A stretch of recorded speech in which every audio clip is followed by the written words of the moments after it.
je sais que le Seigneur a une parole pour nous aujourd'hui. Alléluia. On va prions tous ensemble aujourd'hui. Seigneur Jésus, nous te rendons grâce, nous te bénissons encore une fois pour ta grâce, pour ta bonté, pour ta miséricorde, Seigneur. Je te remercie pour le privilège que nous avons d'être dans ta présence, Seigneur. Je veux te prier de prendre le contrôle des moments qui vont suivre. Seigneur, pardonne nos offenses, Seigneur Jésus, pardonne nos iniquités, Seigneur. Ouvre-nous maintenant encore une fois dans ton sang précieux et aide-nous, Seigneur, à entrer dans ta présence, Seigneur. Et cela, Papa, par ta grâce, Seigneur. Que toute la gloire te revienne ce soir et nous disons tous au nom de Jésus. Alléluia. Amen. Et juste avant de vous asseoir, si vous pouvez encore acclamer le Seigneur Jésus. Amen. Seigneur Jésus.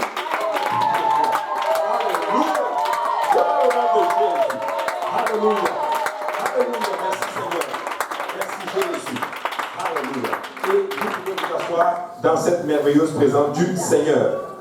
Alléluia. Et aujourd'hui, nous allons parler de certaines choses. Et je crois que le Seigneur va nous parler. Amen. Alléluia. Comme je le dis encore une fois, c'est vraiment, nous voyons un peu les fidèles. Vous êtes les fidèles. Dis à ton voisin, tu es fidèle. Alléluia. Vous savez qu'on évalue en d'autres termes souvent, vous savez, je l'ai dit la dernière fois, mais la force de l'église, on ne va pas l'évaluer le dimanche. Le dimanche, il y a beaucoup de personnes, mais il y en a qui viennent juste dimanche. Mais la force de l'église, on va l'évaluer dans les réunions de milieu de semaine. Amen. Ceux-là qui sont là, parce que c'est eux qui, c'est la force de l'église, c'est là en fait. Donc certaines personnes, comme je l'ai dit, certains pasteurs, quand tu leur demandes quel est le nombre de fidèles qu'ils ont dans leur église, ils ne vont pas te dire le nombre qu'ils ont dimanche, ils vont te dire le nombre qu'ils ont dans les réunions de milieu de semaine. Parce que c'est là qu'il y a la viande, c'est là qui est servi, c'est là que les gens sont équipés. Parce que le dimanche, c'est souvent, bon, on va donner le lait, mais la nourriture solide, c'est les réunions de milieu de semaine. Alléluia. Donc, invitez beaucoup de gens à venir manger du solide. Amen. Et le Seigneur est bon. Nous allons aller dans Romains chapitre 10, verset 3. Romains chapitre 10, verset 3. La Bible dit ceci: ne connaissant pas la justice de Dieu, en fait, on va lire du verset 3 à 11. Ne connaissant pas la justice de Dieu et cherchant à établir leur propre justice, ils ne se sont pas soumis à la justice de Dieu. Car Christ est la fin de la loi pour la justification de tous ceux qui croient. En effet, Moïse définit ainsi la justice qui vient de la loi. L'homme qui mettra ces choses en pratique vivra par elles. Mais voici comment parle la justice qui vient de la foi. Ne dis pas en ton cœur qui montera au ciel, c'est en faire descendre Christ. Ou qui descendra dans l'abîme, c'est faire remonter Christ d'entre les morts. Que dit-elle donc? La parole est près de toi, dans ta bouche et dans ton cœur. Or, c'est dans la parole de la foi que nous prêchons. Si tu confesses de ta bouche, que quelqu'un dise de ta bouche, de ma bouche, le Seigneur Jésus, si tu crois dans ton cœur que Dieu l'a ressuscité des morts, tu seras sauvé. Car c'est en croyant du cœur qu'on parvient à la justice, et c'est en confessant de la bouche, que quelqu'un dise la bouche, qu'on parvient au salut selon ce que dit l'Écriture. Quiconque croit en elle ne sera point confus. Alléluia. Donc, si je dois donner un titre à cet enseignement aujourd'hui, c'est tout simplement, c'est dans votre bouche. Amen. C'est dans votre bouche. Et aujourd'hui, nous allons parler de certaines choses et vous allez comprendre dans quelle direction nous sommes en train d'aller aujourd'hui. Vous savez, dans ce passage que nous avons lu du livre de Romains, Paul est en train de parler à l'église de Rome. Amen. Donc, il y avait une église, un groupe de personnes à Rome qui ont obéi à l'évangile. Et Paul est en train de leur parler. Paul est en train de leur écrire une lettre qu'on appelle l'épître aux Romains. Et dans ce passage, Paul parle de la justice de Dieu. Et le mot justice au sens grec ici, enfin, le mot grec qui est utilisé, c'est dikaizon. Ça veut dire littéralement état de celui qui est comme il doit être.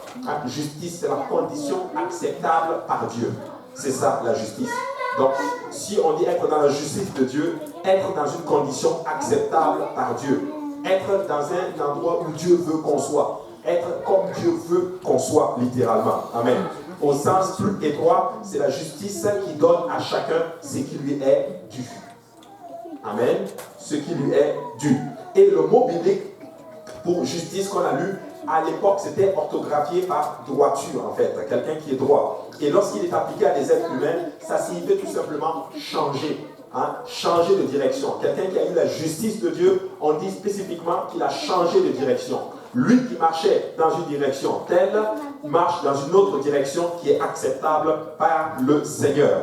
Amen. Donc ça exprime littéralement comment Dieu retourne notre vie en l'envers. Certains d'entre vous, Dieu a tourné votre vie à l'envers. Vous avez changé à 180 degrés. Vous étiez là, maintenant vous êtes ici, dans la volonté du Seigneur Jésus. Alléluia. Ça, c'est important de comprendre ceci. C'est qu'un jour, nous étions perdus, mais Jésus nous a retrouvés et il a changé notre vie. Amen. Donc, c'est vraiment bon. Nous devons comprendre littéralement ces choses-là. Donc, ça a tourné notre vie à l'envers. Bien sûr, si nous avons permis au Seigneur de travailler en nous, de venir en nous et de travailler en nous. Donc, des fois, nous acceptons Jésus, mais nous ne lui permettons pas de travailler en nous. Les gens qui vont réussir, c'est les gens qui ont reçu Jésus, qui ont reçu le Seigneur Jésus, qui ont cru en lui, qui ont obéi à l'évangile, qui se sont repentis, ils se sont baptisés au nom de Jésus, ils ont reçu le don du Saint-Esprit et ils ont permis à Jésus de travailler dans leur vie. Ces gens-là seront sauvés. Et ils sont appelés fils de Dieu. Amen. Alléluia. Ou filles de Dieu, bien sûr. Et dans ce passage, Paul fait référence à un groupe de personnes qui, malheureusement, eux, ils ont ignoré le fonctionnement de la justice de Dieu. Ils tentent même d'établir leurs propres règles, leur propre justice, littéralement, par rapport à la parole de Dieu. Vous savez, il y a certaines personnes qui sont comme ceci. Ils vont prendre la parole de Dieu, mais ils n'ont pas leur propre, ils vont établir leur propre justice. Ils vont dire, on va aller à Dieu comme nous, on veut aller à Dieu. Mais vous savez quoi, c'est ça qu'on appelle la religion. La religion, c'est aller devant Dieu comme nous-mêmes on a décidé. Ou du moins essayer d'aller devant Dieu avec nos propres moyens. C'est ça la religion. Mais nous ne sommes pas sauvés par la religion. Nous sommes sauvés par la grâce. Et la grâce, c'est une faveur imméritée. Et cette faveur imméritée, nous en bénéficions tant que nous faisons exactement comme Jésus veut. Comme la parole de Dieu veut. Amen. Donc c'est important. Et malheureusement, certaines personnes ont établi leur propre justice. Ils ne se soumettent pas aux principes de Dieu. Et cela en matière de justice. Mais cela peut surprendre littéralement. C'est que la justice de Dieu, vous serez choqués de où elle se trouve. Dans votre bouche. Alléluia. C'est dans votre bouche. Et le Christ, comme l'épître le dit, Jésus, c'est la fin de la loi. La venue de Jésus, la loi, il a dit, je suis venu pour accomplir la loi. Je ne vais pas l'abolir, il ne vient pas pour l'abolir, mais il l'a accompli. Donc la venue de Christ, c'est la fin de la loi et c'est le début de la grâce pour nous. Amen. Qui croit que... Est-ce qu'il y en a qui aiment la grâce de Dieu?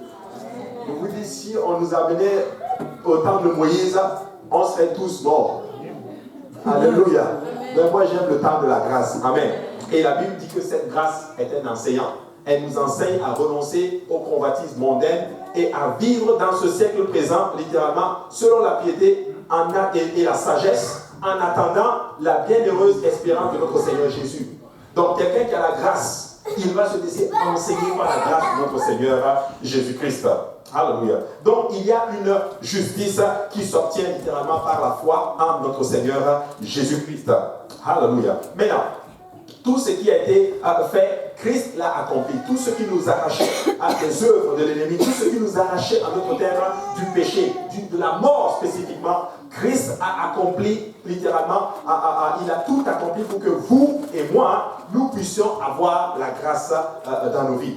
Nous puissions rentrer littéralement dans le royaume de Dieu. Alors mes frères et sœurs, s'il y a un temps où nous devons réellement bénéficier de la grâce du Seigneur, c'est maintenant. Nous devons bénéficier de ceci. Nous devons manger la grâce. Tu sais, si je dis je te fais grâce, je t'invite au restaurant. Tu es d'accord avec moi? Je veux payer et tout. Tu es d'accord avec moi que quand on va arriver au restaurant, je ne vais quand même pas prendre la nourriture et la mettre dans ta bouche.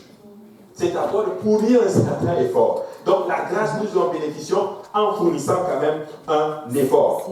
Alléluia. Maintenant, ce que nous ne disons pas, plutôt, je l'ai dit, Jésus a tout accompli. Non seulement il s'est élevé au rang d'autorité spirituelle, mais il a partagé son autorité avec nous. Rappelez-vous, il ne partage pas sa gloire, mais il partage son autorité. Amen. Il faut comprendre ça. Il ne va pas te donner sa gloire. Il va partager son autorité avec toi. Alors tout ce que nous faisons, gagner les âmes, prêcher aux gens, exhorter les gens, faire tout, même marcher pour le Seigneur, il nous a partagé, il nous a donné son autorité. Mais la gloire lui revient. Alors mon frère, ma soeur, ce que tu vas accomplir un jour dans la maison du Seigneur, de grandiose, quand tu vas faire un exploit, garde-toi de donner la gloire au Seigneur Jésus. Ne prends jamais sa gloire. Amen. Il partage son autorité avec nous, mais il ne partage pas sa gloire. Éphésiens chapitre 1 et 17 dit ceci: afin que le Dieu de notre Seigneur Jésus-Christ, le Père de gloire, vous donne un esprit de sagesse et de révélation dans sa connaissance et qu'il illumine les yeux de votre cœur pour que vous sachiez quelle est l'espérance qui s'attache à son appel, quelle est la richesse de la gloire de son héritage qu'il réserve aux saints, et quelle est envers nous qui croyons l'infinie grandeur de sa puissance se manifestant avec efficacité par la vertu de sa force. Quelle puissance, quelle parole il est en train de donner aux Éphésiens ici. Le Dieu de notre Seigneur Jésus-Christ, bien sûr, il parle de Jésus dans la chair spécifiquement, alléluia, il est en train de dire qu'il nous donne un esprit de sagesse et de révélation dans sa connaissance. Mes frères et sœurs, pour connaître le Seigneur, ça prend littéralement la grâce de Dieu, ça prend de la révélation. Et cette révélation, il vous la donne à vous et moi. Amen. C'est vraiment une grâce, parce qu'il y a des rois, des gens qui sont hyper intelligents selon ce monde, mais qui n'ont pas la grâce, la révélation que vous avez. Alléluia. Donc c'est important. Il l'a déployé en Christ en le ressuscitant des morts et en le faisant asseoir à sa droite dans les lieux célestes, au-dessus de toute domination, de toute autorité, de toute puissance, de toute dignité et de tout nom qui peut se nommer non seulement dans le siècle présent, mais encore dans le siècle à venir. Il est en train de dire que le nom de Jésus-Christ est le nom qui est le plus puissant, le nom qui est élevé au-dessus de tout nom. En fait, Paul est juste en train d'expliquer Acte chapitre 4, verset 12 en détail. Acte 4, 12 dit ceci: qu'il n'y a de salut à aucun autre, car il n'y a sous le ciel aucun nom qui ait été donné parmi les hommes par lequel nous devions être sauvés. Paul nous explique ceci, que ce nom-là, il est plus grand que n'importe quel nom dans ce siècle et dans le siècle à venir. Ça veut dire qu'au nom de Jésus, quand tu as le nom de Jésus, tu as tout. Tu as toute la puissance. Alléluia. C'est vraiment fort. Et au verset 22, il dit ceci: il a tout mis sous ses pieds. Et il a donné pour chef suprême à l'Église. Encore une fois, je vais vous rappeler quelque chose. Le chef de l'Église, ce n'est pas un homme. Le chef de l'Église, c'est Jésus-Christ. Amen. C'est Jésus. Il dit ceci: qui est son corps, la plénitude de celui qui remplit tout en tous. En fait, ce que vous devez comprendre dans ce passage, c'est que Christ a tout vaincu, il est le chef de toute autre chose, et parce qu'il est le chef de toute domination, toi et moi, mon frère, nous devons avoir l'assurance, littéralement, que nous avons la grâce, nous avons la puissance, et rien ne peut nous arrêter, et rien ne peut nous sortir de la main du Seigneur Jésus. Amen. Regardez le verset, Éphésiens 2 et 6 dit ceci: il nous a ressuscités ensemble. Toi et moi, on n'était pas à la crucifixion. Toi et moi, on n'était pas à Golgotha. Toi et moi, on n'était pas dans le tombeau. Mais 3 jours plus tard, Christ est sorti du tombeau. Mais Paul arrive et Paul explique aux Éphésiens: quand Christ est sorti du tombeau, vous et moi, on est sortis aussi. Mais comment ça se fait? Ça veut dire que l'acte qu'il a posé vous libère, vous et moi. Je n'étais pas là-bas, mais parce qu'il a fait. Alléluia. Quand je rentre en Christ, c'est comme si j'ai ressuscité, alléluia, d'entre les morts. J'étais mort. Alléluia, j'étais enseveli et le 3e jour, j'ai ressuscité. Alors, mes frères et sœurs, tu dois entrer en Christ. Alléluia. Paul est en train d'expliquer quelque chose, une vérité spirituelle puissante. Vous devez comprendre quelque chose. Quand vous êtes en Christ, alléluia, ça veut dire que vous êtes mort, vous avez été enseveli et que vous êtes ressuscité d'entre les morts. Ça veut dire que vous n'êtes plus réellement la même personne spirituellement. Comprends ceci. La chair est chair, mais l'esprit, ce qui est né de l'esprit, est esprit. Donc, spirituellement, tu as changé. Peut-être que tu es toujours la même personne quand tu as donné ta vie à Jésus et que tu as obéi à l'évangile, tu t'es repenti. Lorsque tu t'es baptisé au nom de Jésus, rempli de l'esprit, spirituellement, tu es né de nouveau. Alléluia. Mais ta chair reste pareille. Voici pourquoi Jésus disait à Nicodème: ce qui est né de la chair est chair, mais ce qui est né de l'esprit est esprit. Donc vous devez comprendre ceci, mes frères et sœurs, nous sommes une nouvelle créature. Spirituellement, nous avons changé d'identité. Et nous sommes en route vers le ciel. Amen. Voici pourquoi, et ça tombe bien, parce que le diable n'est pas charnel, il est spirituel. Ainsi, spirituellement, lorsqu'il te regarde, il voit qu'il y a une personne qui a changé. Il a perdu encore un autre candidat. Alléluia. Voici pourquoi le diable vous attaque. Voici pourquoi le diable n'est pas content. Même si vous êtes resté pareil dans la chair, physiquement, mais laissez-moi vous dire, alléluia, que spirituellement, lui-même, il sait qu'il a perdu. Amen. Donc, nous devons comprendre ces choses-là. Alléluia. Maintenant, il dit ceci, en Éphésiens 3:10 dit ceci, afin que les dominations et les autorités dans les lieux célestes connaissent aujourd'hui, par l'Église, la sagesse infiniment variée de Dieu, selon le dessein éternel qu'il a mis à exécution par Jésus-Christ notre Seigneur, en qui nous avons par la foi en lui la liberté de nous approcher de Dieu avec confiance. Il dit que afin que les dominations et les autorités dans les lieux célestes connaissent. Il est en train de dire, Paul est en train d'expliquer aux Éphésiens que les dominations, toutes ces choses spirituelles, ils doivent connaître la sagesse infiniment variée de Jésus, de Dieu littéralement. Par qui? Par l'Église, par vous. À travers l'Église, le monde spirituel va comprendre la sagesse de Dieu. Ils vont savoir que, wow, Dieu a fait quelque chose d'extraordinaire. Ils vont comprendre que, hey, tu peux attaquer n'importe où les groupes, mais il y a un groupe que tu ne dois pas toucher, c'est l'Église. Il est en train d'expliquer que l'Église, vous et moi, nous devons démontrer littéralement la sagesse infinie de Dieu. Notre vie, notre façon d'être, notre façon, le fait que nous avons changé, démontre la sagesse infinie de Dieu. Il est en train de dire spécifiquement que le fait que toi, tu as changé ta vie, tu es en train littéralement de montrer au diable spécifiquement que tu sais quoi, le Dieu Tout-Puissant là, il est infiniment sage.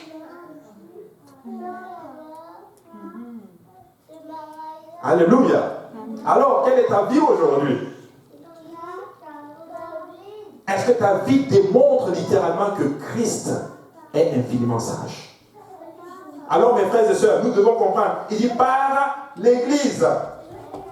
Par l'Église. Il dit selon le dessein éternel qu'il a mis à exécution par Jésus-Christ notre Seigneur, en qui nous avons, par la foi, la liberté de nous approcher de Dieu avec confiance. Et avec l'œuvre expiatoire de Christ, donc Dieu dans la chair a fait une action. Et cette action nous amène librement devant Dieu. Il est en train de dire que toi et moi aujourd'hui, par le sacrifice de Christ, nous pouvons nous approcher à Dieu, devant Dieu avec confiance. Parce que vous et moi, des fois, nous nous approchons de Dieu sans confiance. Tu t'approches de Dieu, peut-être même par routine. Tu t'approches de Dieu, peut-être juste parce que ton frère ou ta soeur s'approche de Dieu. Mais il est en train de te dire que cette action de Christ à la croix doit t'amener à Jésus-Christ avec confiance. C'est-à-dire que quand tu t'approches de Dieu, tu dois t'approcher avec confiance. Ça veut dire quoi maintenant la confiance? La confiance, c'est que je m'approche de lui et que ce qu'il me donne, j'ai la pleine confiance que c'est bon pour moi. Même si ça ne fit pas avec ce que je veux. Alléluia. Paul est en train d'expliquer aux Éphésiens. Paul est en train de parler aux Éphésiens. Vous devez comprendre le spirituel. Écoutez-moi bien, ce que je suis en train de vous dire, c'est parce que je veux comprendre certaines facettes du monde spirituel, certaines vérités spirituelles. L'œuvre de la croix de Christ doit ouvrir notre pensée. Nous devons comprendre que, wow, cette action n'est pas juste, il ne nous a pas juste libérés de nos péchés, il nous a libérés de nos péchés, il a anéanti le diable, il l'a mis sous nos pieds, et par la même occasion, il nous a donné une porte accès afin qu'on s'approche de lui avec confiance. C'est ça l'œuvre de la croix. L'œuvre de la croix n'est pas juste, ok, Christ a vaincu. Non, nous sommes sauvés. Non, mais c'est une porte ouverte. Et à travers notre vie que nous allons mener sur cette terre, nous allons démontrer la sagesse infinie de Dieu. Amen. Et le diable saura que, wow, je savais qu'il était sage. Mais on va te montrer une autre dimension de sa sagesse. Une sagesse qui donne la liberté à son peuple en souffrant. par le moyen de la souffrance et de la mort, il libère son peuple.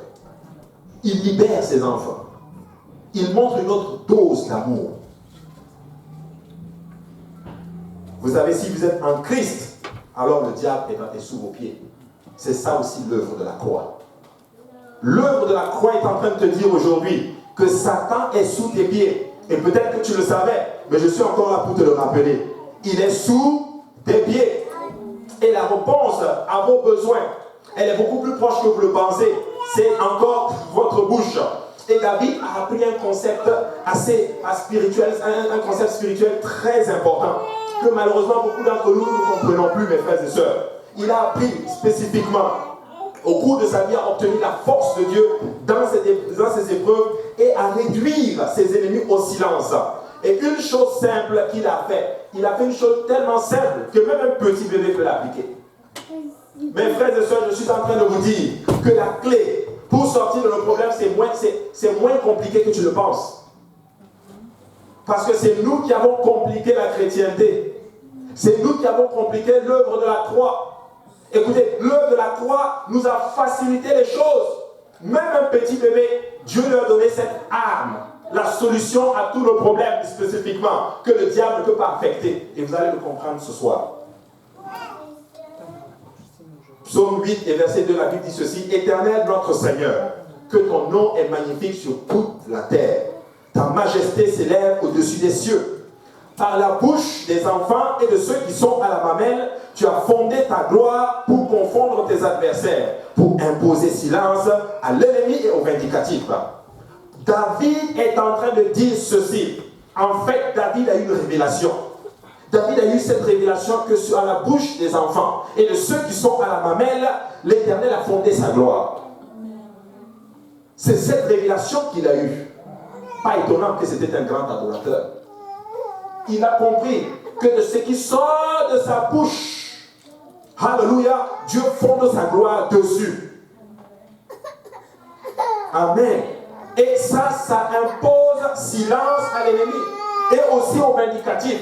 Il est en train de dire que pour imposer le silence à l'ennemi, ça sort, ça vient de ta bouche. Alléluia. Parce que le diable lance tellement d'attaques, malheureusement, contre les enfants de Dieu. Et le Seigneur nous a donné une arme qui restera forte dans la face de chaque assaut et faire taire l'ennemi à chaque fois. Je suis en train de dire à quelqu'un que chaque fois que l'ennemi va t'attaquer, Jésus t'a donné une arme pour le faire taire. Et oui, alléluia. Jésus a fait référence à ce même contexte, ce même concept, à cette révélation que David a eue. Jésus a fait référence à cela lors de son entrée triomphale, littéralement, à Jérusalem. Rappelez-vous que Jésus est entré à Jérusalem. Alléluia.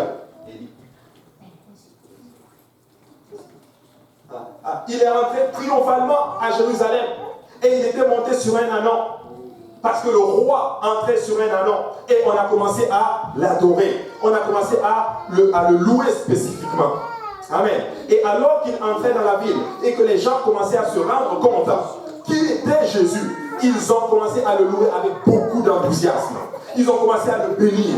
Ils ont commencé à l'exalter. L'adoration a commencé à monter d'un cran. Comme des fois lorsque nous adorons le Seigneur ici. Nous adorons, peut-être ça monte un peu, et puis à un moment donné, pouf, il y a une exubérance qui touche le peuple. Et les gens sont comme ivres dans le Seigneur. Bien que hier, je regardais encore certaines vidéos où lorsqu'on adorait le Seigneur, et tu vois des gens qui sont ivres dans l'adoration. Alléluia. C'est ça qui arrive lorsque la présence du Seigneur se manifeste spécifiquement. Mais ce qu'il est en train de montrer dans ce passage, c'est que le peuple a eu la révélation de qui était Jésus et la louange a commencé à revenir dans les bouches des gens. Regardez ce qui se passe dans Matthieu 21:16. Ils lui dirent: entends-tu ce qu'ils disent? Oui, leur répondit Jésus. N'avez-vous jamais lu ces paroles? Tu as tiré des louanges de la bouche des enfants et de ceux qui sont à la mamelle. Alléluia. Quel passage extraordinaire. Alléluia. Tu as l'impression que Jésus cite avec erreur la révélation que David a eue dans les psaumes. Jésus est en train d'expliquer la révélation que David a eue.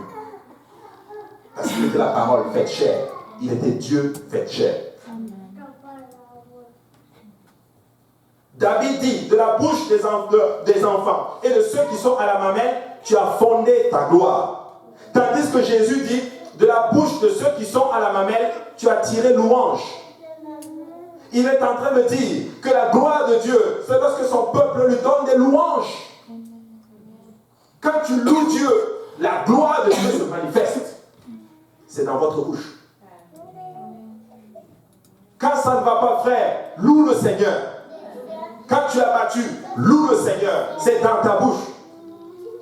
Et c'est une arme que personne ne peut contrôler. On ne peut pas t'empêcher. On a arrêté, je ne sais plus c'était qui s'était Bartimée. On l'arrête littéralement, on lui met la main dans la bouche. Mais on l'arrête, mais lui il crie plus fort. Parce qu'il avait compris, il avait eu la révélation de David. Je dois le louer. Alléluia, c'est extraordinaire. Il a plutôt interprété les Écritures et expliqué cette vérité découverte par David. Il y a une force surnaturelle, mes frères et sœurs, qui est relâchée littéralement en notre nom quand nous louons Dieu. Quand tu loues Dieu, tu es en train spécifiquement de déclarer quelque chose en ton nom. Une action spirituelle se passe. Ainsi, la sœur, quand elle est arrivée ici pour commencer littéralement l'adoration, elle a dit louons Dieu d'un commun accord. Peuple de Dieu, lorsque nous allons d'un commun accord louer le Seigneur, élever le Seigneur, alléluia, laissez-moi vous dire qu'il va fonder sa gloire dans ce lieu. Amen. Votre simple acte de louange est plus grand que vous, car il se connecte à un Dieu qui est beaucoup plus grand que vous. Je vais vous donner encore une grosse révélation, Église. Dieu est grand. Dieu est puissant. Et Dieu est fort. Et Dieu il est élevé. Et lui seul est assis sur le trône. La louange accomplit ce que nous ne pouvons pas accomplir, car elle lance des armes spirituelles chez l'ennemi qui détruisent sa force et font taire sa voix. Écoute, la louange annonce et lance une bombe spirituelle dans le camp de l'ennemi. N'est-ce pas étonnant que s'il y a quelque chose qui va essayer d'anéantir, c'est ta louange. S'il y a quelque chose qu'il veut taire, c'est ta louange. Il va essayer en d'autres termes d'utiliser tous les moyens pour taire ta louange. Mais je vais dire à quelqu'un, c'est dans ta bouche. Loue le Seigneur, exalte le Seigneur, élevez le Seigneur. Encore une fois, Église de l'Est, soyons des adorateurs. Soyons des gens qui louent le Seigneur. Alléluia. Et que cela demeure dans nos bouches. Alléluia. La Bible enseigne que la bouche est le centre du combat spirituel. La bouche peut lancer les armes du diable ou lancer les armes de Dieu. Ta bouche peut lancer les armes du diable comme elle peut lancer les armes de Dieu. J'en parlais récemment encore avec ma mère et ma femme. Et puis on parlait, et puis le Seigneur nous a fait réaliser vraiment quelque chose. Et on a compris quelque chose. Nous devons faire très attention à ce que nous disons. Parce que ce que tu dis peut te condamner. Comme ce que tu dis peut te libérer. Et oui. Alléluia. C'est très important. Car Dieu nous a donné une arme puissante. Proverbe 18 et 21 dit ceci, que la mort et la vie sont au pouvoir de la langue. Quiconque l'aime en mangera les fruits. Alors mon frère, ma soeur, je te pose une question ce soir. Comment tu parles? Est-ce que tu parles? Est-ce que tu confesses les bienfaits de l'Éternel? Est-ce que tu confesses la parole de l'Éternel? Ou est-ce que tu dis autre chose? Parce que le pouvoir de la vie et de la mort se trouve sur notre langue. Ainsi, Église, contrôlons notre langue, contrôlons notre bouche, contrôlons tout ce que nous disons. Et Dieu va se manifester parmi nous. Si vous voulez que l'ennemi paraisse petit, faites en sorte que Dieu soit grand par vos louanges. Si tu veux que le diable soit petit, fais en sorte que le diable soit grand par ta louange. Exalte-le. Alléluia. La louange ne change pas le pouvoir de Dieu, mais il change ta perspective à toi. Alléluia. Devant l'ennemi. Il change littéralement ta façon de voir l'ennemi. Et en d'autres termes, la présence du Seigneur va commencer à se manifester autour de toi. Église, magnifie encore le Seigneur. Loue le Seigneur. Bénis le Seigneur malgré tes problèmes, malgré tes situations. Parce que les situations ne changent pas qui est Dieu. Mais ta louange, littéralement, alléluia, va manifester Dieu à ta situation. Tu vas lancer une bombe spirituelle dans le camp de l'ennemi en ton nom de la part de Dieu. Alléluia. Si vous voulez que l'ennemi paraisse encore petit, je vais le dire, faites en sorte que Dieu soit grand avec vos louanges. Alléluia. Et ça, c'est important. Psaume 34 et verset 1, David dit ceci. de David lorsqu'il contrefit l'insensé en présence d'Abimélec et qu'il s'en alla chasser par lui. David dit ceci. Il a fait l'insensé pour pouvoir échapper à Abimélec. David était pris captif. Et la seule façon pour lui de s'échapper, la Bible dit qu'il a fait l'insensé. Et l'insensé, quand tu dis bien en grec, il a fait le fou spécifiquement. Comme nous aussi, des fois, nous faisons le fou devant le Seigneur. Mais la Bible dit folie pour les hommes, sagesse pour Dieu. Cette marche que vous êtes en train de vivre, cette vie que vous êtes en train de vivre dans le Seigneur est une folie aux yeux des hommes. Mais elle est sagesse pour Dieu. Mais la Bible dit que pour échapper à Abimélec, David a fait l'insensé. Et quand il s'est échappé, voici ce qui sort maintenant de sa bouche. Il dit ceci. Je bénirai l'Éternel en tout temps. Sa louange sera toujours dans ma bouche. David avait compris que ce qui sort de sa bouche doit élever Dieu. Et ainsi, il va chasser Abimélec. S'il y a Abimélec dans ta vie, mon frère, ma soeur, fais l'insensé devant le Seigneur et que la louange de l'Éternel soit constamment dans ta bouche. Il dit, exaltez avec moi l'Éternel, célébrons tous son nom. David avait compris, alléluia, que c'est le temps pour lui de louer le Seigneur. Mes frères et sœurs, contrôlez ce qui sort de vos bouches. Que ce qui sort de vos bouches exalte le nom de l'Éternel, bénisse le nom de l'Éternel, alléluia, et lui donne, alléluia, toute la gloire spécifiquement. Et l'Éternel va faire de grandes choses parmi nous. Exode chapitre 4 et 10 dit ceci. Moïse dit à l'Éternel, ah Seigneur, je ne suis pas un homme qui ait la parole facile. Et ce n'est ni d'hier, ni d'avant-hier, ni même depuis que tu parles à ton serviteur. Car j'ai la bouche et la langue embarrassées. Le Seigneur, Moïse se trouve dans la présence du Dieu Tout-Puissant. Il se trouve dans la présence de celui-là qui a tout créé. Le créateur du ciel et de la terre. Le maître de toutes choses. Il est dans sa présence. Il est dans la présence de celui-là qui peut tout. Et ce même Dieu l'envoie. Je veux que tu ailles libérer mon peuple. Il commence à agir. Il commence à tergiverser. Il commence à argumenter avec Dieu. Et il dit, Seigneur, je ne peux pas y aller. Je suis bête. Je n'ai pas la parole facile. Je ne peux pas y aller. Mais voici la réponse du Seigneur. L'Éternel lui dit au verset 11, qui a fait la bouche de l'homme et qui rend muet ou sourd, voyant ou aveugle? N'est-ce pas moi l'Éternel? Et au verset 12, l'Éternel lui dit ceci. Va donc, je serai avec ta bouche. Dieu est en train de te dire ce soir qu'il va être avec ta bouche. Alors parle à quelqu'un. Oui. Parle à quelqu'un. L'Éternel dit, je serai avec ta bouche et je t'enseignerai ce que tu auras à dire. Si nous nous laissons enseigner par le Seigneur, il va nous dire ce que nous devons dire, il va mettre les mots dans nos bouches, et ce qui va sortir de nos bouches va bénir les gens, au lieu de tuer les gens.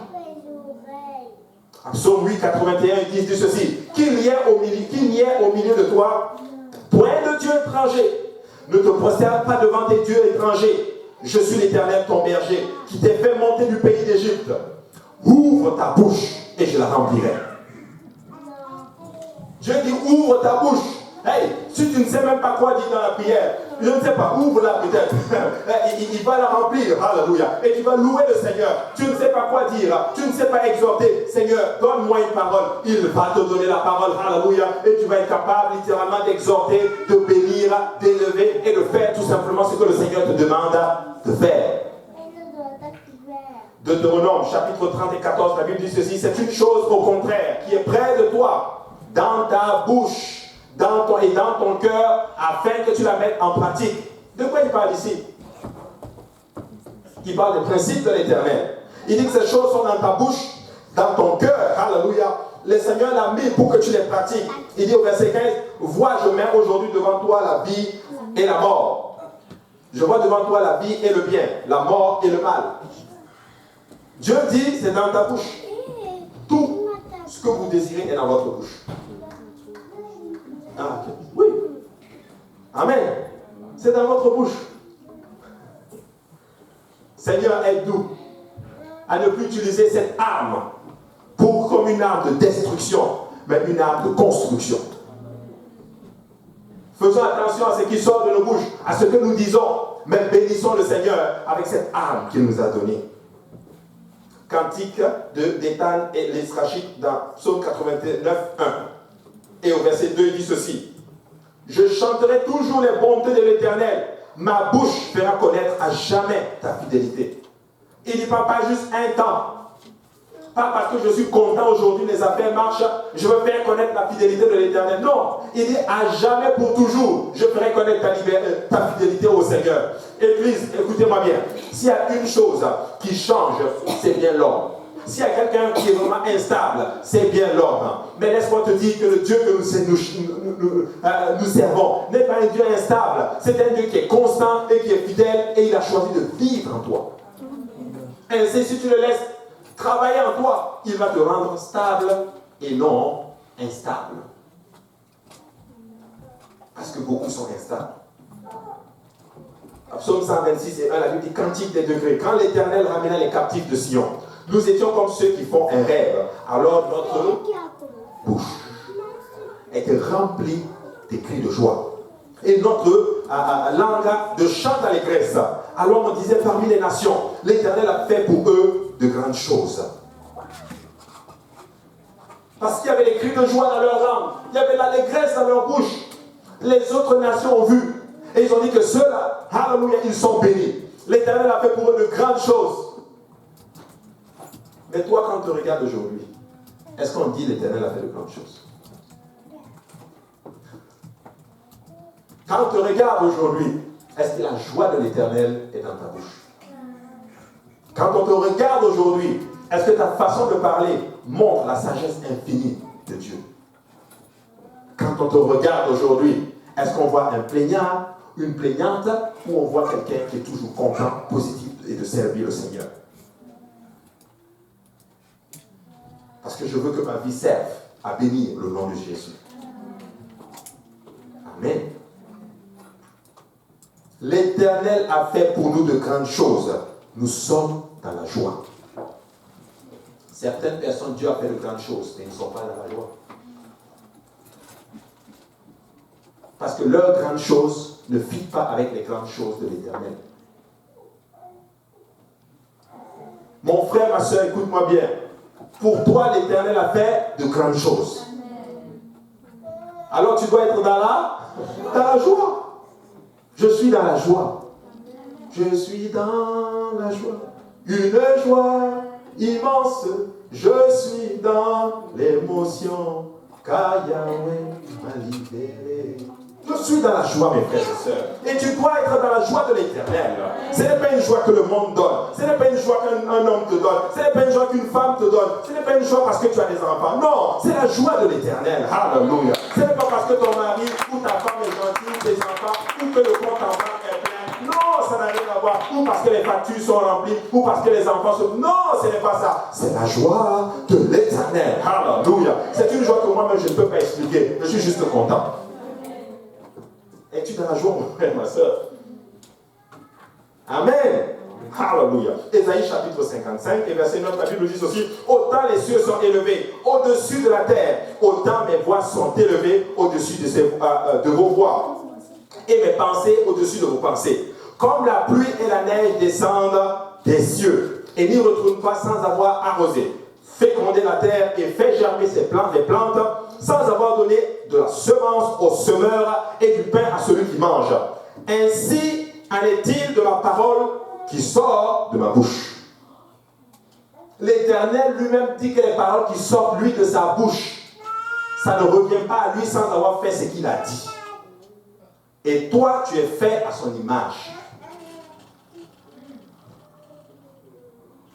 Donc ce que nous disons et que nous confessons est puissant. Amen. Est-ce que tu maudis les gens ou est-ce que tu bénis les gens? Est-ce que tu es toujours dit ça ne va pas marcher alors que tu es censé dire ça va marcher? Est-ce que tu es toujours ça ne va pas alors que tu es censé bénir le nom de Jésus? Non. Nous devons faire ce. Dieu dit que ce qui sort de sa bouche ne revient pas à lui sans avoir fait ce qu'il s'est déclaré de faire. Elle ne retourne point à moi sans effet, sans avoir exécuté ma volonté et accompli mes desseins. Dieu dit dans sa parole que ce que lui dit produit toujours un effet. Et cette parole, tu peux l'appliquer à toi. Si la parole dit couverture sera sur toi et toute ta famille, je suis protégé, je vais croire. Et ma famille sera sauvée. C'est la parole de Dieu. Il le dit dans sa parole. Il dit, oui, vous sortirez avec joie et vous serez conduits en paix.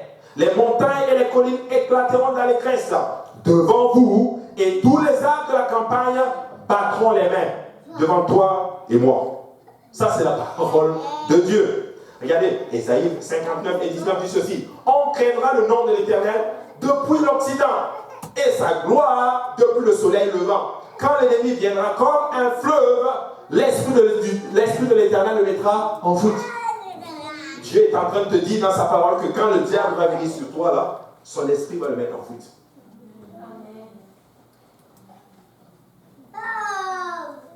Amen. Alors, pas de panique. Pas de panique. Pourquoi tu paniques? Dieu est en train de te dire que si tu as son esprit va mettre en fuite les œuvres de Satan. Il dit, un rédempteur viendra pour Sion, pour ceux de Jacob qui se convertiront de leurs péchés, dit l'Éternel. Voici mon alliance avec eux, dit l'Éternel, mon esprit qui repose sur toi et mes paroles que j'ai mises dans ta bouche. Dieu dit que lui-même il a mis les paroles dans nos bouches. Église, aujourd'hui c'est vrai que nous avons la parole écrite en forme de livre, mais cette parole doit être dans nos bouches. Nous devons confesser tous les jours la parole de Dieu. Nous devons dire non, je ne mourrai pas, je vivrai et je raconterai les œuvres de l'Éternel parce que ma vie sera un témoignage de la part du Seigneur. Alléluia. Dieu est en train de te dire, alléluia, que tu ne vas pas mourir, tu vas raconter les œuvres de l'Éternel parce que tu es la gloire de Dieu, tu es l'image du Dieu invisible. Alléluia. Quand je dis l'image, c'est bien sûr collectivement, j'ai fait attention à mes paroles. Tu es l'image. En d'autres termes, tu es le... Ok, pour ne pas que ça soit mal interprété littéralement, tu es le représentant de Dieu sur cette terre. Tu es l'ambassadeur de Christ. L'image, c'est Jésus. Parce qu'il y en a qui... Alléluia, l'Éternel est bon. Mais tu es un ambassadeur. Et un ambassadeur représente littéralement son président. Voici pourquoi l'un des personnes les mieux protégées sur la face de la terre, c'est les ambassadeurs. Il peut y avoir beaucoup de fusées qui tirent. Mais si l'ambassadeur sort, vous avez attention à ne pas le toucher.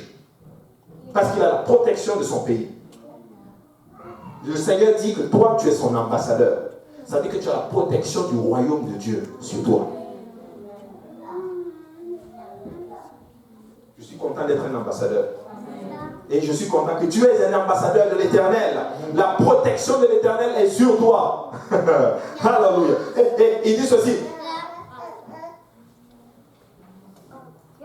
Il dit, mon esprit qui repose sur toi et mes paroles que j'ai mises dans ta bouche ne se retireront point de ta bouche, ni de la bouche de tes enfants. Moi, je prends cette prophétie, Église. Je prends cette promesse. Alléluia. Il est en train de me garantir que cette parole sera dans la bouche de mes enfants. Et dans la bouche de leurs enfants. Et ainsi de suite. Et il dit encore quelque part que sa parole ne sort par lui sans revenir à lui et produit ce qu'il a dit. Hey, nous avons tellement de promesses dans la parole de Dieu. Si nous pouvons un jour, à un moment donné, commencer à citer la parole du Seigneur et à le déclarer, alléluia, à le dire, c'est ta parole, Seigneur. Tu as dit, alléluia, si nous te donnons notre vie, tu vas accomplir toutes ces promesses dans nos vies. Tu vas le faire. Alors, pourquoi tu stresses pour tes enfants? Est-ce qu'ils vont servir Dieu? Est-ce qu'ils ne vont pas servir Dieu? Écoute, nous allons servir Dieu. Dieu dit, ça ne va pas passer loin de la bouche de nos enfants. Encore une fois, c'est dans vos bouches. Qu'est-ce que tu confesses? Qu'est-ce que tu déclares? Et la Bible dit, ni la bouche de tes enfants, dit l'Éternel. Il dit dès maintenant et à jamais. Pas juste pour quelque temps, dès maintenant et à jamais. Et il dit, alléluia, au verset chapitre 61, il dit maintenant, je t'ai donné la parole. Je t'ai donné la promesse. Alors maintenant, lève-toi et sois éclairé. lève-toi, Ésaïe 61, lève-toi, en 61, 60, verset 1, lève-toi et sois éclairé, car la lumière, il dit, ta lumière arrive. Ta lumière arrive et la gloire de l'Éternel se lève sur toi. C'est puissant ce qu'il est en train de dire. C'est la parole de l'Éternel, pas la parole d'un homme. Alléluia. Il dit, voici les ténèbres couvrent la terre et l'obscurité les peuples. Mais sur toi, sur toi mon frère, l'Éternel se lève. Hey, oui, il y a des gens qui sont dans le monde, ils vivent dans les ténèbres. Le monde va mal. Mais Dieu dit, toi, l'Éternel se lève sur toi. Sa lumière arrive. Alléluia. Et je suis en train de parler à quelqu'un et te dire, mon frère, ma soeur, pourquoi tu stresses? Certes, il y a le chaos dans le monde. Mais laisse-moi te dire que sur toi, la gloire de l'Éternel arrive. Et c'est la bouche de l'Éternel qui a déclaré ces choses. Ce n'est pas un homme qui a dit ça. Un homme peut te décevoir, mais pas le Seigneur. Il dit, des nations marchent à ta lumière et des rois à la clarté de tes rayons. Église de l'Est, écoute-moi bien. Des rois, des nations. Écoute, Dieu va ouvrir la porte des nations devant toi, Église. Alléluia. Dieu va faire de grandes choses avec toi, Église. Dieu va t'utiliser d'une façon extraordinaire. Tu vas être à fer de lance, alléluia, de la francophonie. Certains d'entre vous, vous allez partir dans certains pays et Dieu va vous utiliser pour sa gloire, alléluia. Car sur toi, Église, se lève, alléluia, la gloire de l'Éternel. Telle est la parole du Seigneur. Jérémie 1 et 4 dit ceci. La parole de l'Éternel me fut adressée en ces mots. Avant que je t'eusse formé dans le ventre de ta mère, je te connaissais. Et avant que tu fusses sorti de son sein, je t'avais consacré, je t'avais établi, prophète des nations. Dieu dit qu'avant même que tu sois conçu dans le sein de ta mère, l'Éternel te connaissait. Il savait que tu vas t'appeler tel. Il savait qu'en 2019, alléluia, le 24 octobre, tu serais ici, en train d'écouter, et il a préparé son serviteur pour te donner cette parole. Et le Seigneur te dit aujourd'hui, avant que tu sois conçu dans le sein de ta mère, je te connaissais, je connais ton nom, je t'ai établi, et je vais t'utiliser.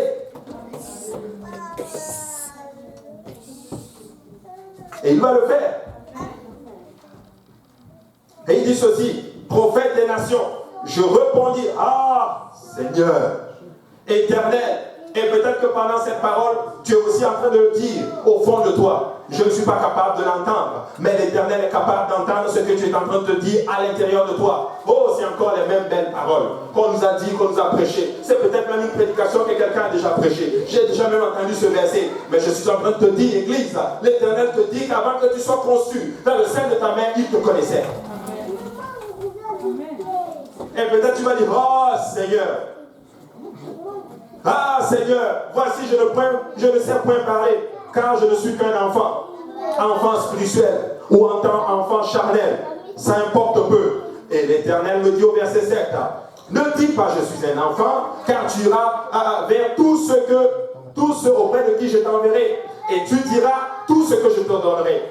Ne les crains point, car je suis avec toi pour te délivrer, dit l'Éternel. Puis l'Éternel étendit sa main et toucha à ma bouche. Hey, ta bouche est oint. Dès le moment qu'il t'a rempli de l'esprit, alléluia, tu es oint. Ce qui sort de ta bouche est puissant. Tu peux détruire comme tu peux construire. Tu peux exploser comme tu peux partir. Tu peux bénir comme tu peux maudire.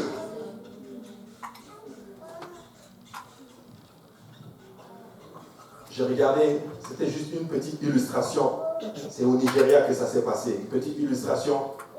Une dame qui se dit chrétienne. Et puis elle devait faire quelque chose. Et puis elle a maudit. C'est une image, je ne sais pas si c'était envoyé par WhatsApp ou je ne sais plus où. J'ai regardé. Et elle a maudit un jeune. Elle a maudit le jeune. Et puis le jeune, ils se sont chicanés et puis elle est partie. Et puis un jour, quelqu'un était en train d'évangéliser le monsieur qui a été maudit par la dame chrétienne. Et le jeune disait, ah, Jésus va te sauver, Jésus va te sauver. En passant, je vais appeler notre responsable de l'évangélisation, elle va venir te parler. Et quand il l'appelle, c'était la même dame qui avait maudit le jeune homme. Et le jeune homme se lève et dit que non, si c'est vraiment elle votre responsable, là, moi je ne peux pas être chrétien. Parce qu'elle parle mal, elle maudit. Et quand dans sa malédiction, voici ce qu'elle avait dit, que tu meurs et qu'une voiture te cogne. Quand il s'est déplacé, une voiture est venue, il a cogné le jeune homme et il est mort. Elle s'en voulait tellement, elle pleurait, jusqu'à ce qu'elle disait, Seigneur, pardonne-moi, Seigneur, pardonne-moi. Église, faisons attention à ce que nous disons. Confessons les grâces et les bontés de l'Éternel sur la vie des gens. Alléluia. Ne détruisez pas, mais construisez avec la parole du Seigneur. Bénissez les gens avec la parole de Dieu. Alléluia. Mon frère, ma soeur, tu ne mourras pas. Tu vivras. Tu vas vivre dans la sanctification. Car l'Éternel t'a appelé. Alléluia. Tu persévéreras jusqu'au bout. Et quand la trompette va sonner, toi, tu vas faire, nous allons faire partie littéralement, alléluia, de ceux qui vont monter au ciel. Nous n'allons pas manquer l'enlèvement. Nous allons monter au ciel avec Jésus. Telle est la parole de l'Éternel. Alléluia. Parce que nous voulons confesser le positif. Amen. La parole de Dieu déclare dans Jérémie 1:8. Il dit, ne les crains point, car je suis avec toi pour te délivrer, dit l'Éternel. Tu penses que le diable peut t'empêcher d'aller au ciel? Non. Écoute, si étant païen, tu avais autant de puissance pour vivre contre Dieu, tu penses qu'étant que tu vis pour Dieu, tu n'as pas assez de puissance pour vivre contre le diable? Tu peux vivre pour le Seigneur Jésus.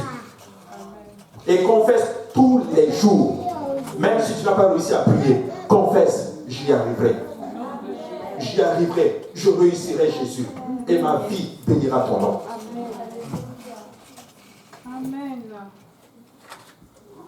Alléluia. Romains chapitre 15, au verset 9, il dit, puis l'Éternel étendit sa main et toucha ma bouche, et l'Éternel me dit, voici, je mets mes paroles dans ta bouche.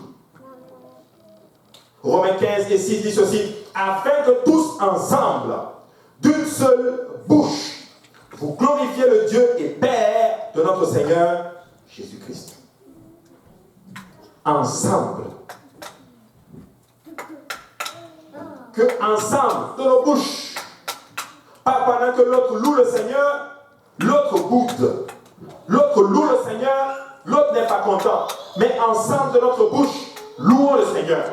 De notre bouche, bénissons le nom de l'Éternel. Alléluia. De notre bouche, servons l'Éternel. Alléluia. Et il va faire de grandes choses. Éphésiens 6 et 19. Il dit, priez pour moi, afin qu'il me soit donné quand j'ouvre la bouche.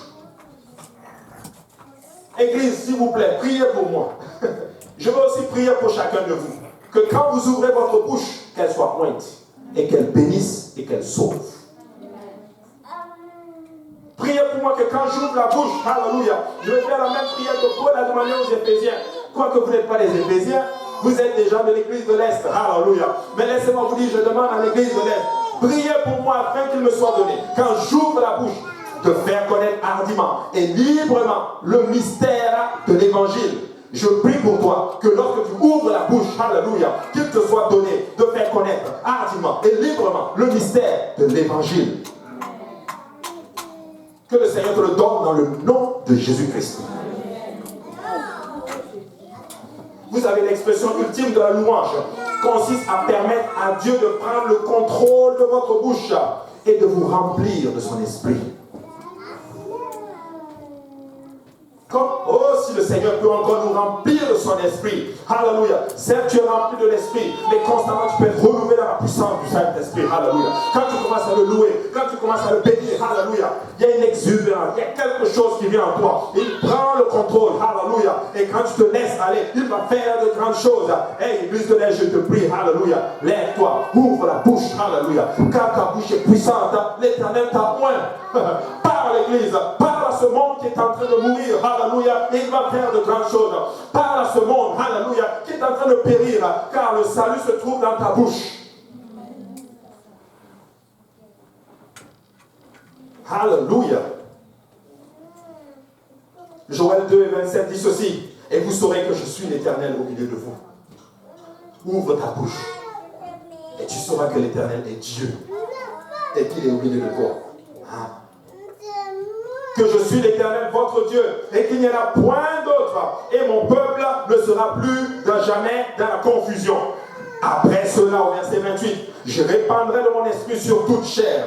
Vos fils et vos filles prophétiseront, vos vieillards auront des songes et vos jeunes gens des visions. dit la parole de l'Éternel.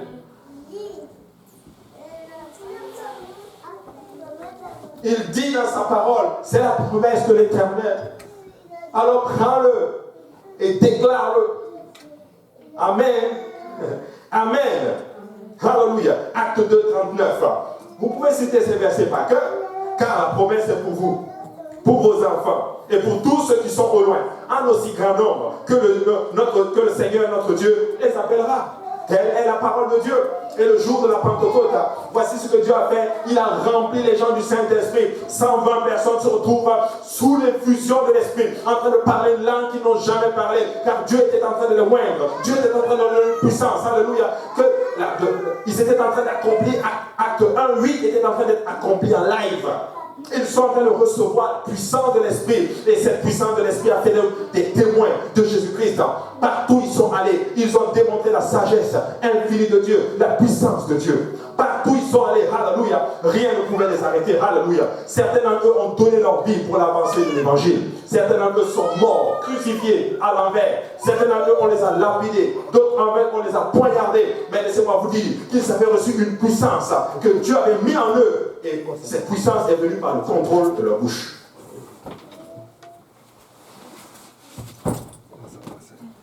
Quelle puissance! Oh Seigneur, aide-nous à vivre encore une Pentecôte. La Pentecôte, c'est cet événement qui bouleverse le monde. C'est cet événement qui crée quelque chose qui naît. Et cette chose ne peut plus s'ébranler. Et ta Pentecôte fait de toi littéralement une semence qui est née que personne ne peut détruire, même pas le diable. Tu es né le jour de la Pentecôte. Tu as ta propre Pentecôte. Je suis en train de te dire que si tu es réellement né le jour de la Pentecôte, rien ne pourra t'arrêter. Rien. Rien ne peut te sortir de ceci. C'est ce que ça veut dire la Pentecôte. C'est les gens qui sont nés dans le feu. Ils sont nés de nouveau. Ils sont puissants. Et le diable ne peut rien faire. Ils sont nés tellement, ils sont tellement revêtus d'une puissance qui vient d'en haut, que partout ils vont, alléluia, ils prêchent la parole, que partout ils vont, peu importe les situations, ils sont toujours triomphants. Hey, Église, laisse-moi te dire, tu vas sortir triomphant de peu importe les situations que tu vas rencontrer, tu vas sortir victorieux. Je ne dis pas que tu ne vas pas rencontrer des problèmes. Les problèmes vont venir, mais toi tu es toujours dans la victoire. Et quand on viendra te voir, et quand les problèmes viendront, même quand on viendra te voir, tu seras toujours en train de parler de Jésus. Je l'aime, le Seigneur Jésus. Parce qu'il a mis en moi une semence incorruptible. Et je vais terminer avec ceci. Joël est en train de nous donner une puissante révélation. Il dit ceci. Joël 3,10. Il dit de vos joyaux, forgez des épées. Et de vos sceptres, des lances. Il est en train de dire ceci. Prépare-toi. Équipe-toi. Et il te dit ce soir que le faible dise qu'il est fort. Amen. Dieu te dit, prépare-toi. Équipe-toi. Même si tu n'as pas ce qu'il faut, prépare-toi quand même. Parce qu'alors que tu es faible, Amen. Tu es fort. Alléluia. Écoute ceci. Avec Jésus, les faibles gagnent toujours.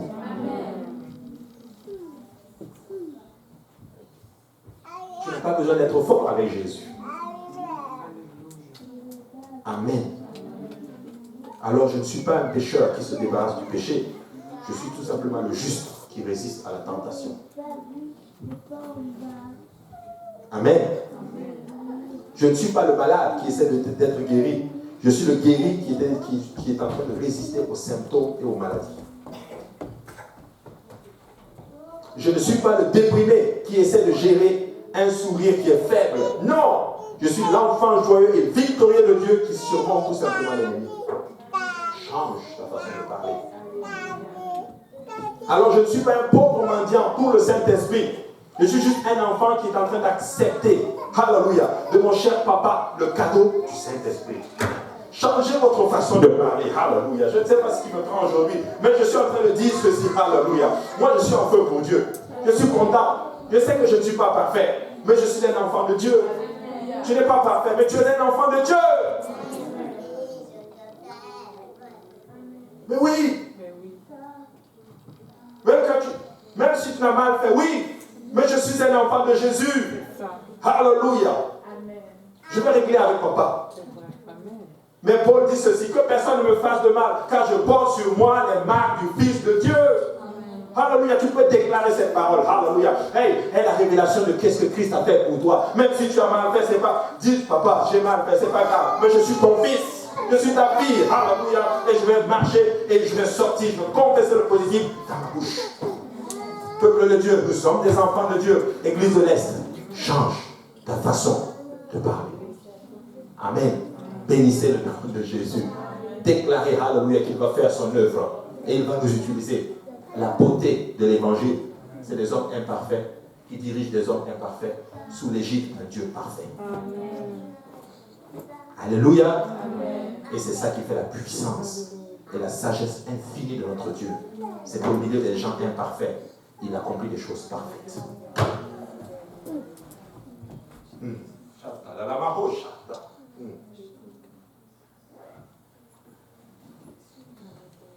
C'est un grand Dieu. C'est un grand Dieu. Amen. Il ne s'appelle pas Bouddha. Il ne s'appelle pas Allah.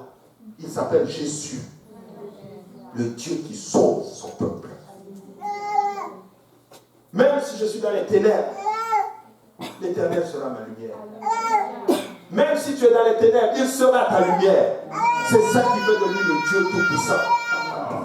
Hey, il dit ceci à Abraham, après qu'Abraham ait désobéi et allé en Égypte. Et quand Abraham revient, il se révèle sous un autre nom. Je suis le Dieu Tout-Puissant. Il peut tout faire. Il peut changer ton mal en bien. Il peut utiliser le mal en bien. Et c'est ça qui fait de lui Jéhovah, Jésus de Nazareth. Acclamons le Seigneur.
Toi et toute ta famille, ta parole est vraie, elle est certaine. Elle est scellée dans les cieux et sur la terre. Je le déclare maintenant. Nous y croyons dans le nom de Jésus.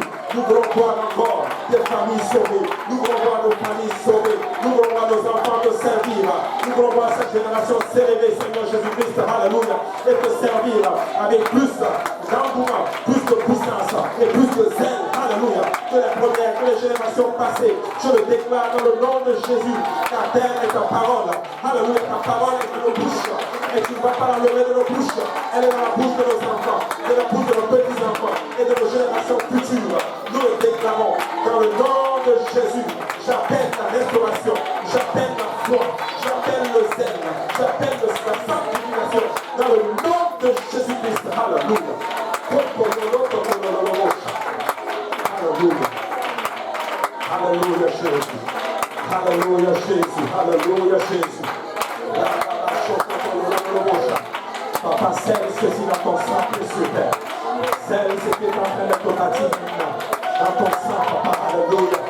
Ne sois pas juste, Seigneur mon Dieu. Alléluia. Juste à une conviction. Non, nous ne voulons pas qu'elle soit juste passagère, mais qu'elle demeure pour toujours, dès maintenant et à jamais. Alléluia. Alléluia, Jésus. Alléluia. Que ma bouche déclare toujours ta Seigneurie. Que ma bouche déclare toujours que toi seul est Dieu sur toute la terre. Que ma bouche déclare que toi seul est le Sauveur. Que ma bouche déclare que toi seul libère.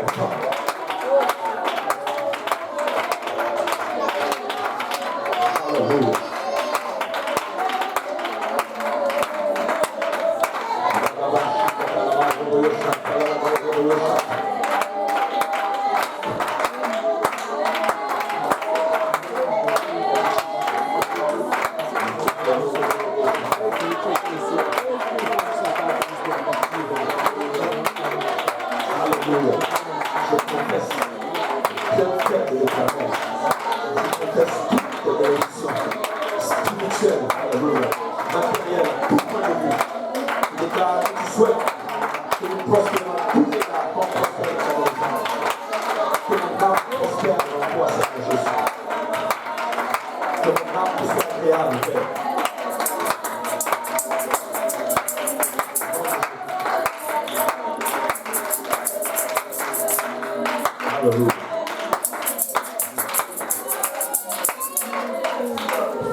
Alléluia.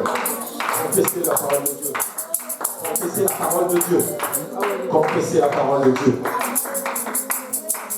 Les solutions à ta vie sont dans ta bouche.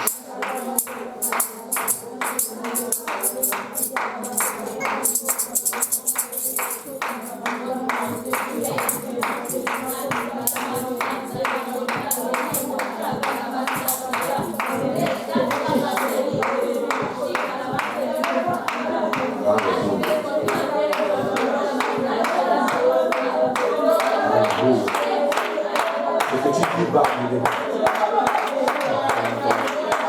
Confesse va arriver.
Hallelujah.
Alléluia, Jésus.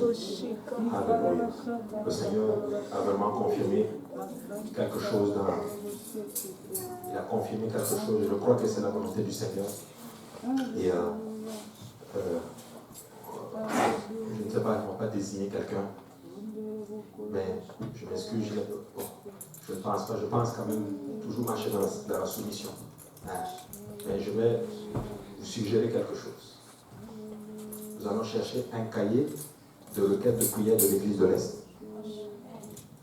Tu t'en occupes? Oui. Amen. On va chercher un cahier. On va mettre souvent certaines requêtes urgentes dans ce cahier. On va le garder à l'Église.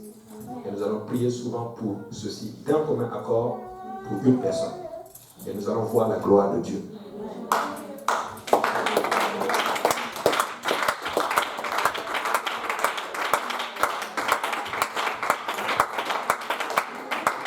Amen. Amen. On va mettre une requête, on va le déposer. Et si quelqu'un un jour, il vient, même s'il est seul, il prie, il ouvre le cahier, il le regarde. Il y a une requête, il prie pour la requête. Et quand c'est accompli, il met accompli. Amen. Et si on finit le cahier, on va acheter un autre cahier encore. Amen. Et nous allons voir la gloire du Seigneur. Alléluia. Ce qui a été fait ce soir, mon souhait, c'est qu'elle prenne vie dans nos vies, maintenant et à jamais. Au nom de Jésus, alléluia. Nous allons confesser le positif. En fait, nous allons confesser pas le positif, mais nous allons confesser la parole de Dieu. Amen. Acclamons le Seigneur ce soir. Au nom de Jésus. Alléluia. Alléluia. Amen. Alléluia. Priez les uns pour les autres. Amen. Priez les uns pour les autres. Encouragez-vous. Soyez des bâtisseurs.